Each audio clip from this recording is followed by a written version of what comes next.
தினம் ஒரு திருப்பாவை. ஓங்கி உலகளந்த உத்தமன் பேர்பாடி நாங்கள் நம் பாவைக்குச் சாற்றி நீராடினாள்.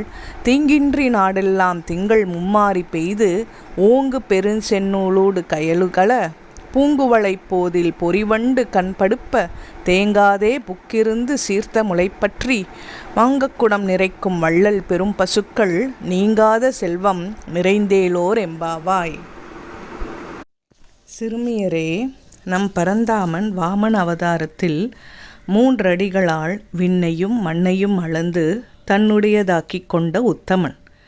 அவனது சிறப்பை குறித்து பாடி நம் பாவைக்கு மலர்கள் சார்த்தி வழிபடுவதற்கு முன் நீராட செல்வோம்.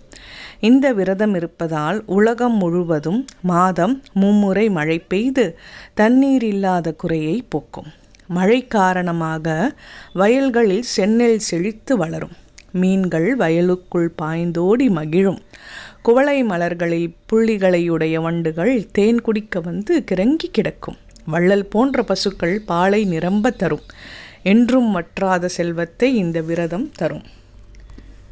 இந்த பாசுரத்தை ஆண்டாள் உலகளந்த அவதாரமாகிய திருவிக்கிரம அவதாரத்தை எண்ணி பாடுகிறாள். இந்த திருக்கோலத்தை 108 திவ்ய தேசங்களில் 2 திருத்தலங்களில் தரிசிக்கலாம்.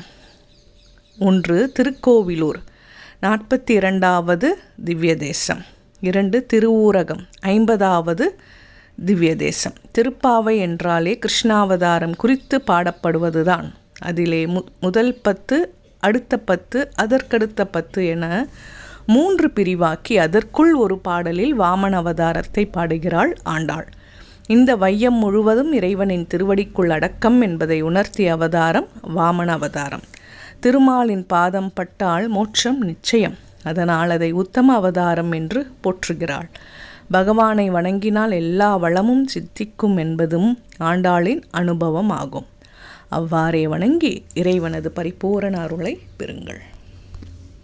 ஆண்டாள் நாச்சியார் திருவடிகளே சரணம். ஓம் நமோ நாராயணாய. ஓம் நமோ நாராயணாய. ஓம் நமோ நாராயணாய.